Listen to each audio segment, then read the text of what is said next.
Welcome to my channel మహా story book. అందరికీ నమస్కారం అండి. ఈరోజు మనం లోకంలోని అత్యుత్తమమైన అతి పవిత్రమైన జలం ఏది అనే దానిపై ఒక కథను విందాము. ఒకసారి ఒక ఉపాధ్యాయుడు తన విద్యార్థులను తీసుకుని వనభోజనానికి వెళ్ళాడు. అక్కడ భోజనాలు చేశాక అందరూ కలిసి కూర్చున్నారు. అప్పుడు ఆ ఉపాధ్యాయుడు తన విద్యార్థుల్ని లోకంలోని అత్యుత్తమమైన అతి పవిత్రమైన జలం ఏది అని అడిగాడు. అప్పుడు తన విద్యార్థుల్లో వినాయకుడు అనే విద్యార్థి ఇలా సమాధానం చెప్పాడు. లోకంలో అన్నిటికన్నా మేఘం వర్షించే జలం ఉత్తమమైనదని చెప్పాడు. ఇలా విద్యార్థులందరూ ఎవరికి తెలిసిన సమాధానం వాళ్ళు చెప్పారు. అయితే ఆ ఉపాధ్యాయుడు ఆ సమాధానాలకు సంతృప్తి చెందక వారికి ఒక కథ చెప్తానని ఇలా మొదలుపెట్టారు. ఒకరోజు అరణ్యంలో సీత కోసం వెతుకుతున్న రామలక్ష్మణులు శబరిని ఒక చోట కలుసుకున్నారు. రాముడు ఆమె ఆతిథ్యమును స్వీకరించి ఆ ఆశ్రమంలో ఉన్న పుష్పాలను చూసి సువాసనలు వెదజల్లుతున్న ఈ పూల మొక్కలను ఎవరు నాటారు అని అడిగాడు. అప్పుడు ఆ పూల మొక్కల చరిత్రను శబరి ఇలా చెప్పింది. ఒకప్పుడు ఇక్కడ మాతంగ మహర్షి ఆశ్రమం ఉండేది.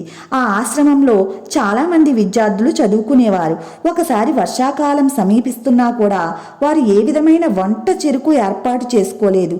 విద్యార్థులు కట్టెలు తేవడం పట్ల అనాసక్తిగా ఉన్నారు. అప్పుడు వృద్ధుడైన మాతంగ మహర్షి తానే స్వయంగా కట్టెల కోసం అరణ్యానికి బయలుదేరాడు. అది చూసిన విద్యార్థులందరూ ఆయన్ని అనుసరించారు. అందరూ అరణ్యంలో కట్టెలు కొట్టి వాటిని తలపై పెట్టుకుని ఆశ్రమానికి తిరిగి ప్రయాణమయ్యారు. ఆ వెళ్లేదారిలో అందరికీ చెమటలు పట్టగా వారి నుండి స్వేద బిందువులు నేలపై పడ్డాయి. మరుసటి రోజు ఉదయాన్నే గురువుగారితో కలిసి విద్యార్థులు నదీ స్థానానికి వెళ్లారు. అక్కడెక్కడి నుండో మంచి పరిమాణం రావడం గమనించారు. ఆశ్చర్యంతో వారు అది ఎక్కడి నుండి వస్తుంది అని వెతికారు. వారు కట్టెలు తెచ్చిన మార్గంలో సువాసనలు విరజిల్లుతూ అక్కడక్కడ వికసించిన పుష్పాలను చూసి ఆనందభరితులయ్యారు.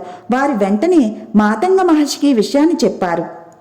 మాతంగ మహర్షి అక్కడికి వచ్చి ఆ పుష్పాలను భక్తితో తాకి నమస్కారం చేసుకుని ఇలా అన్నారు. నిన్న మీరు కట్టెలను మోస్తుండగా ఆ శ్రమ వల్ల మీ శరీరం నుండి పవిత్రమైన స్వేద బిందువులు రాలి ఈ నేల మీద పడినవి. అవే పూల మొక్కలుగా ఉద్భవించాయి. ఈ లోకంలో శ్రామికులతో నడపబడుతున్న శ్రమ కంటే పవిత్రమైన కార్యం ఈ లోకంలో ఏదీ లేదు. మీరు కూడా పెద్దవారయ్యాక శ్రమజీవులకు మేలు చేయండి. స్వయంగా మీరు కూడా శ్రమ పడండి, శ్రామికులను గౌరవించండి అని మాతంగ మహర్షి చెప్పారు.